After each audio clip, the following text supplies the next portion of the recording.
So at the time when I was diagnosed, I really didn't know what was wrong with me. I had a tonsillectomy. I was a sophomore in college and I lost weight, and people started thinking I looked great, and I got accepted into a fraternity as a little sister.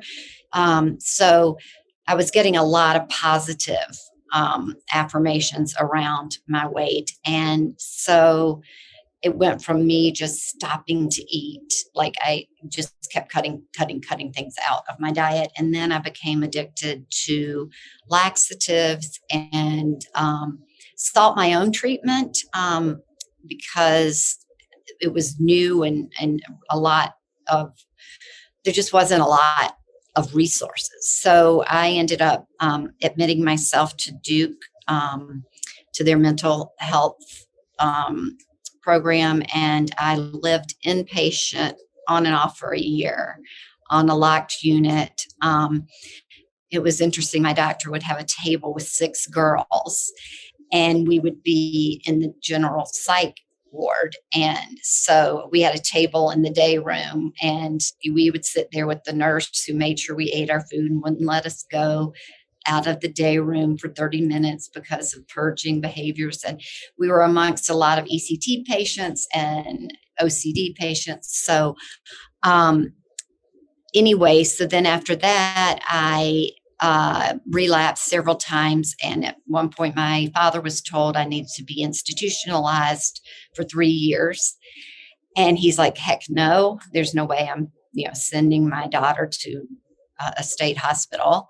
So he had a friend that was working with him. He was a traveling salesman, my father, and he had a wife who had had bulimia. And he recommended this crunchy organic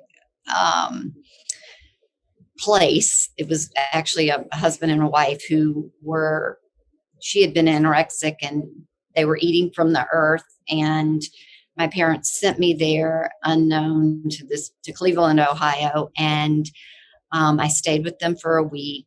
She took me off all caffeine, all my medications, stripped me down, took pictures of my body.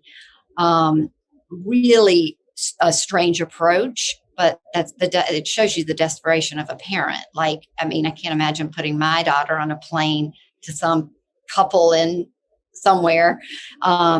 And so I stayed in touch with her for over a year and went in and out of recovery for many years. And then really got to the point where I was maintenance. I married and I wanted to have children and wasn't sure because I was told I could never have kids. Went on a downward spiral, had to be readmitted. My husband, I went to Renfrew in Florida, and really battled it, I would say, and still battle it. I think that's kind of the misconception, is that I don't really believe in full recovery. And that's probably sounds negative, but it's not. I believe that it's something that I deal with, and the goal is for the eating disorder to be down here and my life be up here. And that's kind of the continuum I work with my patient base as well. So for the last 15 years, I've worked with a therapist in Ann Arbor, Michigan, who I talk to weekly, and she really helped me realize that recovery was very personalized. There wasn't a magic potion or a magic treatment protocol to follow, that we all are individual. And so she embraced my journey, not telling me what to do, but standing beside me while I did it. So I'm forever grateful to her to this day. My son was of different, not different, but I have one daughter and 3 sons. So I always prayed for a strong, confident daughter. Well, I got that daughter, but I had no idea that my son would have the traits and go down that road.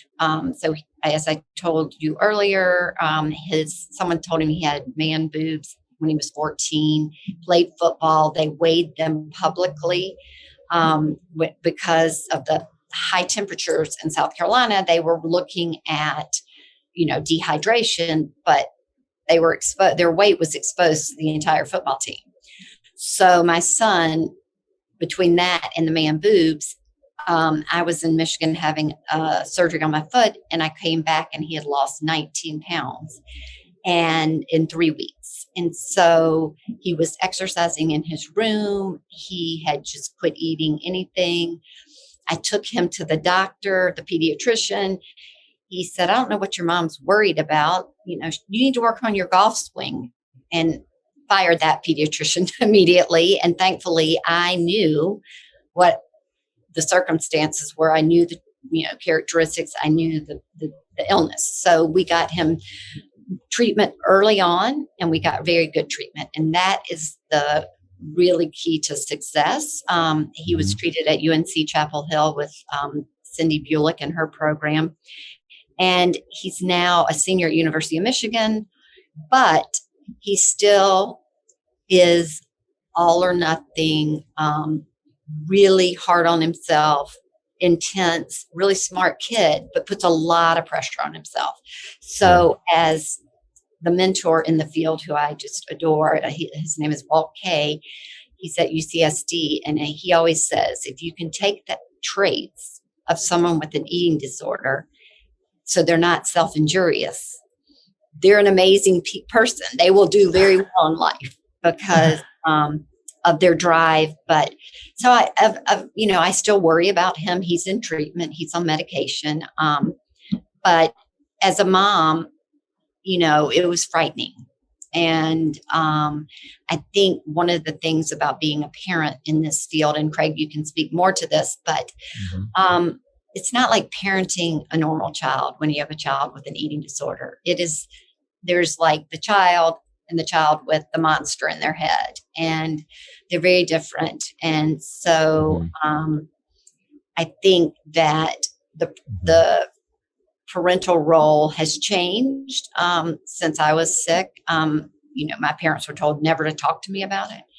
And then now one of the most effective treatments for adolescents is the Maudsley method, and that involves it's family-based treatment.